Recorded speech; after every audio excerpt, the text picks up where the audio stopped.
Even though we have already spring here in New England, it is not yet time for us to plant our things out in my zone 6 here in Attleboro, Massachusetts. But what I walk you through today is my 3 prep, you can call them chores, tasks, things I'll do in spring to prepare myself for success for the season. Let me walk you through the 3 steps I do.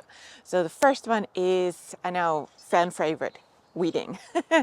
The weeding is what is necessary to really make sure that you don't have anything sitting in the bed which would cause you trouble next time. So I'll show you what I typically do. Super easy, not overwhelming, I promise. And it really sets you up for success when you get it done early in the season when they just start growing. Second one is after the weeding is the amending of the bed, which means based on my soil test, and if you've missed my soil test video, you can watch that over here. Based on the results of my soil test, I typically amend all my veggie beds with a certain fertilizer, which I got as a recommendation, plus typically topping it off with some soil. So that is always a really important part. And then the third one is I go through my supplies and really make sure that everything what I need for a successful garden season, that I have this here on hand. What things do I think about that? For example, I have an irrigation system here, so I go through things of like irrigation supplies, what I might need. There's always somewhere a leak or two when I turn it on again, and I haven't turned it on just yet because I don't need to. But yeah, experience has shown like there's always some sort of a leak, and it's really annoying when you have to wait a week until the parts are shipped to be able to turn it on and fix it. Typically, when you want to turn the irrigation on, it's necessary. So get ahead of this curve. Other things which I go through is any type of equipment like staking, trellising, or like netting, or whatever you need in that regard. This is really, really helpful to have on hand when you need it as well. I personally dislike stopping my garden tasks on the weekend to go and run to Home Depot or another store to just grab what I don't have at hand. So that's just something what I can recommend to go through, clean some things up like your knives and stuff. It's just helpful, helpful, helpful. Let me walk you through the first step, weeding. So I just like to go through the beds and see what's there. And here's a little patch which is perfect for the technique I'll show you. Like for small stuff, if there's like one strangler or so, I'll use my hand. But if I have a little patch like this, I love to use my garden hoe for this because this zips right over and takes that problem away right away. Let me show you. My favorite garden tool to really address patches like this is the garden hoe. Don't come at me, it's the official name of this tool. And it has a really, really sharp edge here. And this edge really cuts basically the head of the weed and really takes it away from the roots. If you want, I always find like taking out the roots is more sufficient for in the long term, but sometimes you just don't have the time for it, right? So to zip with that over it is a lot easier. You can also do it standing, so it's like really ergonomical while like hand picking. Obviously, you gotta get to the weed, and there's a little bit more a strain on the back. So do what fits for you and your purposes. I do both, right? So I use the hoe for a lot of things, especially on the slope, because that gets weedy very, very quickly. And it's very, very efficient when you have it right. And the other thing, like just hand picking a few out when I see it, helps as well. What I also do is when I think of what I'm weeding, I never weed all at once because that gets like old very, very quick. I always do a little bit. So for example, yesterday I weeded my OG flower beds, the small ones, with the perennials now. It's very, very small area, and I had that weeded within like 20 minutes or something, really nothing of substance. So I basically like separate out the weeding tasks over a few days and really go after it when I feel like it or when I'm just out there. That keeps it all at bay, and that works very, very well for me. If you get on it right now in spring, you'll be good for the season. Like if you really take out the first the first appearances. It's also a lot quicker than like ingrown weeds later on. And one bonus tip is it's a lot easier to remove weeds by hand if it's wet. So after a rain shower is the perfect moment to actually pull those ones out, because the chance that you get it with the root is a lot higher. But let me show you how I use the hoe.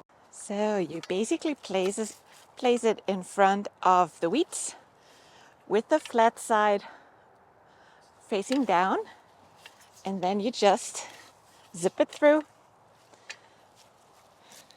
and you have all of the weeds beheaded, and it's done. This little tool is really truly magic, and if you're not sure, you can zip through it once or twice. It just disturbs the top of the soil and everything else is left untouched. Works very well. There we have another one. Dandelions are a great use case for it.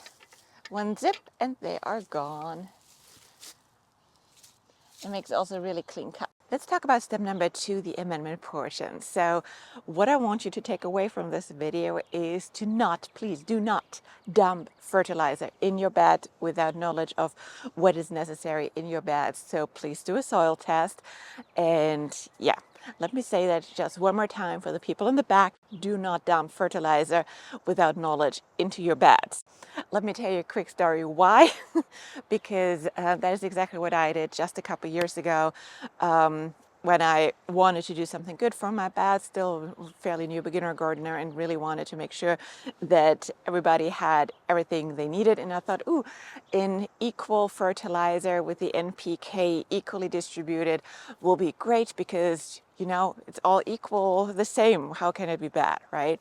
The issue is with fertilizer like this is that in the NPK, so the nitrogen, the phosphorus, and the potassium get taken up and used in the soil differently, which means the phosphorus, so the middle portion, this builds up over time because it just doesn't get taken up so easily like the other portions, like the nitrogen and the potassium in the beds, which can get flushed out, which also get easier taken up by the plants. So over time, if you always dump that equal fertilizer in the beds, that will build up phosphorus more and more in your beds over time, and that is really not great, because like with all those items, too much of a good thing is a bad thing. So for that reason, this is really, really hard to get rid of, because it really, for example, prohibits the uptake of calcium in the plants, and that can really show up in certain deficiencies and plant tissue issues, so that they are not able to photosynthesize as efficiently as they should. And yeah, so anyway, if you take one thing away from this video, is that you're not dumping any fertilizer blindly in the beds. If you want to have in fertilizer and you don't do a soil test, which I would recommend you to do, I have one link below, which I use for a long time, and I had the video already linked earlier. But if you just want to stay safe, I would always recommend to go with a fertilizer which has a higher N and a higher K part than a P part, and that should be like a 1 to 3 portion. That will really help to prevent that the potassium will get out of hand in your beds. All right, I'll step down now from my soapbox. What we're doing here in the beds, you can tell I have already my lettuce bar for this year amended, and actually some lettuce planted out, which is doing great. And for this bed, I have the recommended organic fertilizer from my soil for this bed. I looked up how much I needed. For that, I eyeball it, so I'm not going down to the gram of what I need there, but we'll use that.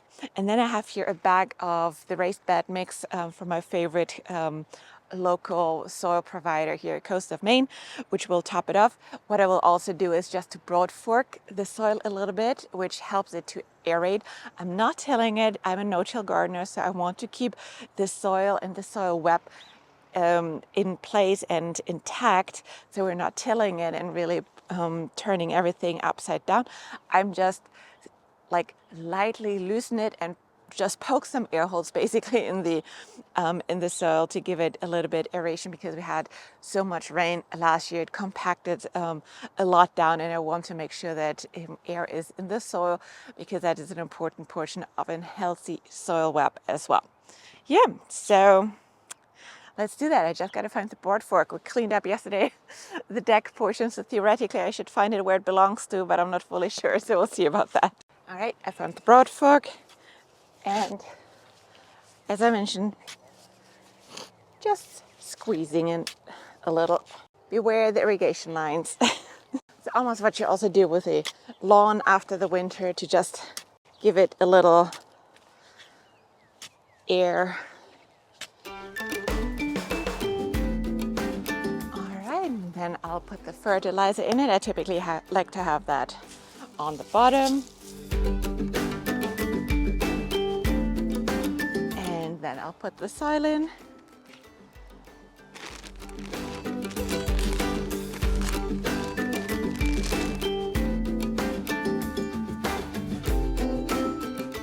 Just making sure I distribute it well. All right, and this was step number 2. So step 3, organizing things and like checking what you got and what you might need for the season. That of course is very, very different for everyone and everybody's garden needs. What I can't live without, as I mentioned earlier already, is spare parts for my irrigation system, and things like those little clamps with which I turn my garden soon again, unfortunately in a fortress again, with a chicken wire around the beds to just make sure that the bunnies don't eat my precious plants, because we have already sighted a bunch of bunnies and a bunch of bunnies eyeing for the salad and the peas already. So they literally secure everything on the T-posts with a chicken wire perfectly fine for me. So I have, as you can tell, a bucket full of those, and that is just one out of 2 buckets which I have floating around. And this year I really wanted to do something new and something a little bit more efficient and organized, because so far you can see here my irrigation box was just a plain box where I just dumped stuff in, and it's all in those little things and not very well organized. So I was looking for a system which organizes my little pieces and those pieces a lot better. And I was like researching and like testing all winter what I like, and I settled on a pack out system. So I was looking at Home Depot at the 2 different systems. Like, one was the one I chose, the Milwaukee pack out system, and then they had a little bit more on the more affordable side, although that is not expensive. But well, it adds up depending on how many pieces you want, but you can add to that over time, which is like a Lego for boxes, which is really nice. But the Rowie system, it just didn't feel as nicely designed and thought out than the Milwaukee pack out system. So I really, really like this. And what it basically is, and you can check this on the website, they have like all those different elements which all like lock into each other and have a little release button here in the front, and you can pull them off. And it comes with a cart. So I always like take a lot of stuff with me when I work in the garden for the weekend. And it sounds lazy, but the distance I walk between my garden and the basement, which is not that far, granted, but the more you walk, the more time you lose. So I like to have just my stuff with me and easily accessible. So I think that will be a really, really nice setup, because I can, if I know I'm working like for a few hours on irrigation, I just pack the box with the irrigation on top of my garden box and then get out there. And yeah, so this season will be the life test of this system for a garden cart or garden supplies, and we'll see how this works. But I love it because it has like a modular system and all kinds of sizes. I have like a skinny one with tiny ones for all the small pieces of the irrigation. This is for the bigger ones. But yeah, I'm really excited to use it. They have also half pieces, so you can have like 2 smaller ones. It's fun. It's really, really cool. I'm still figuring out what kind of pieces I like. I envision it to use it like for all kinds of things like staking, netting, tomato clips. Like I have probably a small box only for the tomato supplies, one for like dahlia disinfecting and stuff, so that I have like whatever chores I have, I'll just grab it and go and just pack my little tool cart and wheel it into the garden. So we'll see how it works. So yeah, keep me posted. I'm really curious what you use in the garden, if you just carry it out in a box or so. Just let me know. I'm always curious to hear what other gardeners do. I like to be organized. I hate nothing more than searching for stuff, which is weird. But yeah, one of my pet peeves. So